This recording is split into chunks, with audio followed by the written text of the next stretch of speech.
हर व्रत में जो बाबा से मांगा वो बाबा ने दिया।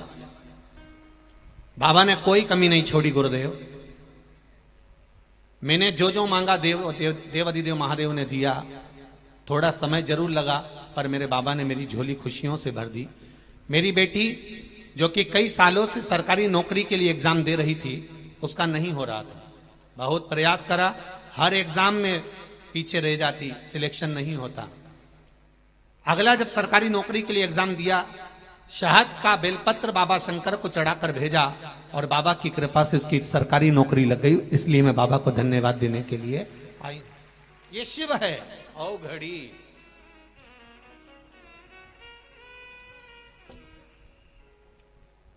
तेरी कृपा बिना न हिले एक भी अणु लेते हैं श्वास। गया शरीर में ताप है, दुख है, शरीर में ताप हो रहा है, शरीर में कष्ट हो रहा है, बुखार आ रहा है। शिव मंदिर में गया, पहुंचा,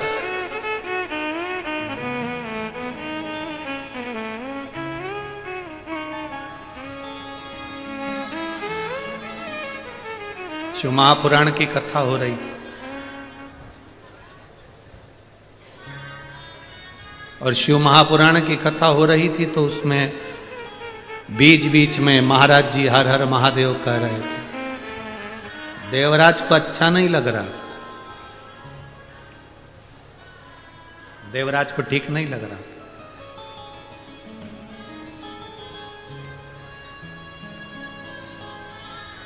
बहुत अच्छे से सुनना।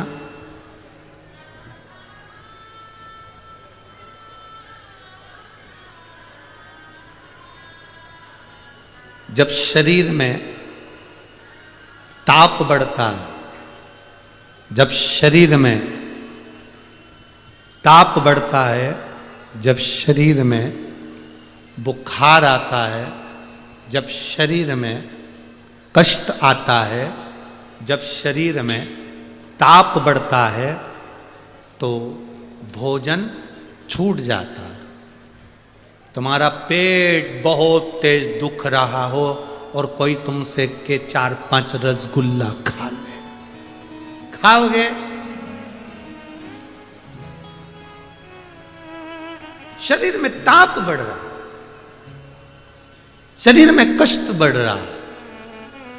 जब शरीर में ताप बढ़ता है, शरीर में कष्ट बढ़ता है, शरीर में जब ताप बढ़ा, कष्ट बढ़ा, जब शरीर में ताप बढ़ रहा है, कष्ट बढ़ रहा है, बुखार आ रहा है, रोग बढ़ रहा है, तो आपको भोजन नहीं भाएगा, भोजन अच्छा नहीं लगेगा। जब ताप बढ़ा तो भोजन अच्छा नहीं लगता और जब हमारे ऊपर पाप बढ़ता है तो भगवान का भजन अच्छा नहीं लगता, लगता ही नहीं।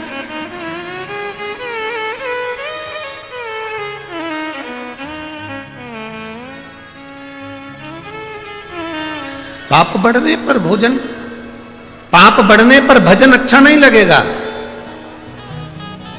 जब पाप कर्म बढ़ता है तो भजन में मन नहीं लगता, भक्ति में मन नहीं लगता, स्मरण में मन नहीं लगता। शिव कथा कर रही है, भगवान शंकर का गुणगान कर रहा है।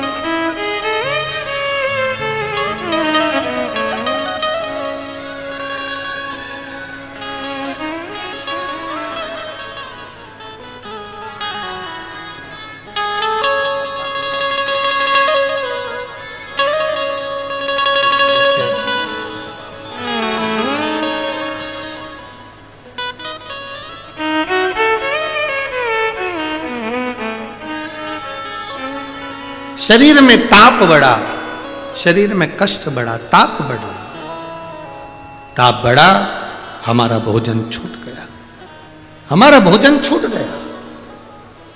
पाप बढ़ा तो हमारा भजन छूट गया। यहां पर कई माताएं बैठी हैं जिनके घर में रोज प्रतिदिन शाम के समय लोग बैठते थे, भजन करते थे, कीर्तन करते थे, अच्छी बात करते थे, भगवान का पूजन भजन होता था, स्मरण होता था, भक्ति होती थी। कुछ 2-4 साल 8 साल से कुछ ऐसा हो रहा होगा कि घर में हमारा मन नहीं लगता, पूजन में मन नहीं लगता, भजन में मन नहीं लगता। पहले मैं बैठकर हनुमान चालीसा पढ़ लेती थी, सुंदरकांड कर लेती थी, रामायण कर लेती थी, अब मन नहीं लगता गुरुजी, समझ में नहीं आता क्यों नहीं लगता, समझ में नहीं आता।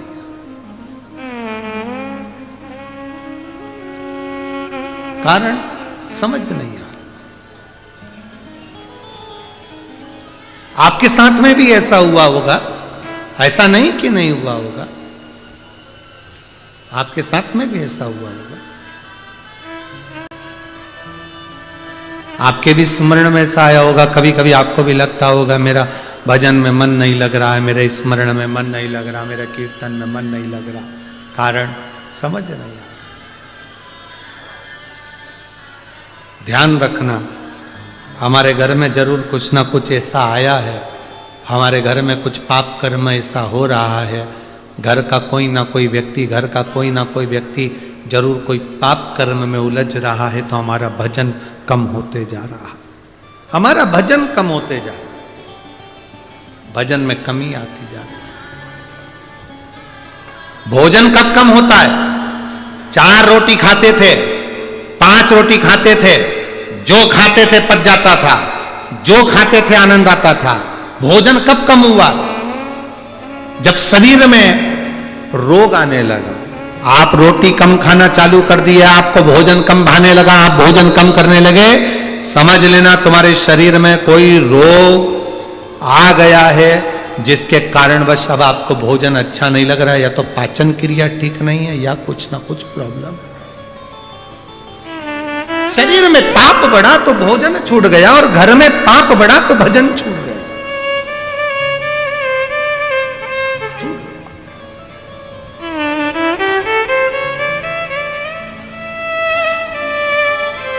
भोजन भी अच्छा कर रहे हो और भजन भी अच्छा कर रहे हो, तो समझ लेना कि शिव जी की कृपा है, बाबा की बड़ी करुणा है। दुनिया का सबसे सुखी व्यक्ति कौन सा है? जिसका शरीर स्वस्थ है। प्रथम सुख, जम के बोलिए जरा, प्रथम सुख निरोगी काया। ये शरीर ठीक है, आप आनंद में। कष्ट है, समझ लो कि अब हमारा थोड़ा सा शरीर ठीक नहीं है, तो भजन भी छूट रहा है और भोजन भी छूट रहा है। कोई ने सही कहा है कि लोन लेना सरल है, पर लोन चुकाना कठिन है। कोई भी कह देगा लोन ले लो, गाड़ी उठा लो, बंगला बना लो, फ्लैट ले लो, लोन ले लो, लोन ले लो। लोन देने वाले तो बहुत मिलेंगे, उधार देने वाले बहुत मिलेंगे। लोन लेना सरल है, पर लोन चुकाना कठिन है। उसी तरह शिव महापुराण की कथा कहती है, पाप करना सरल है। गाली दे दी, 2 मिनट में फ्री। क्रोध कर दिया, 2 मिनट में फ्री। अपशब्द कह दिया, ताने दे दिए, आड़ा टेढ़ा कह दिया, 2 मिनट में फ्री। किसी को थप्पड़ मार दिया, किसी का अपमान कर दिया, किसी को अपशब्द कह दिया, 2 मिनट में फ्री। पाप करना सरल है, पर पाप का कर्म भोगना कठिन है। किसी को मारने में कितनी देर लगती है? अरे बोलो तो जम के जरा।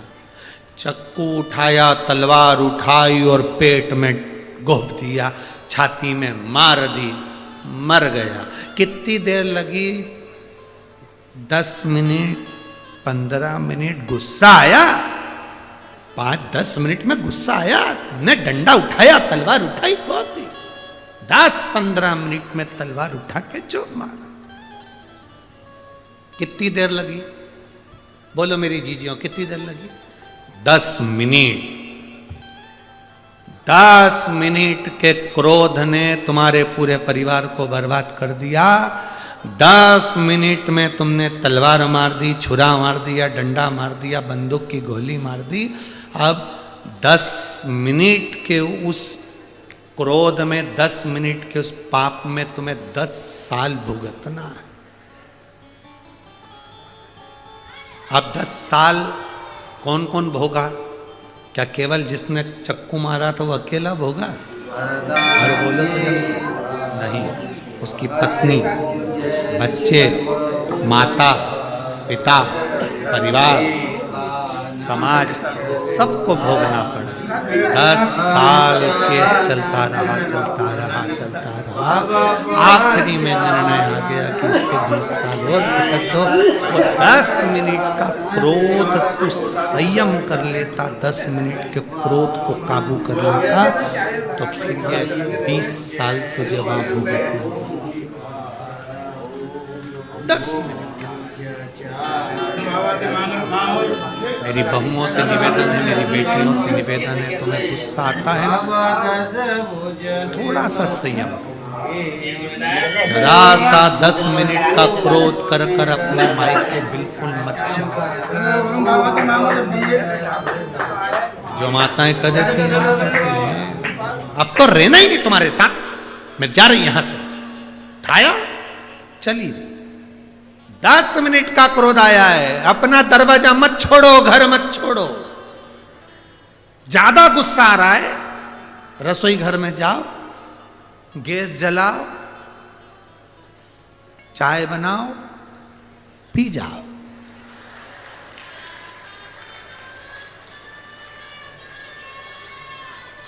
सादी चाय बिल्कुल मत पीना, गुस्से में नुकसान करती है। अदरक की पियो,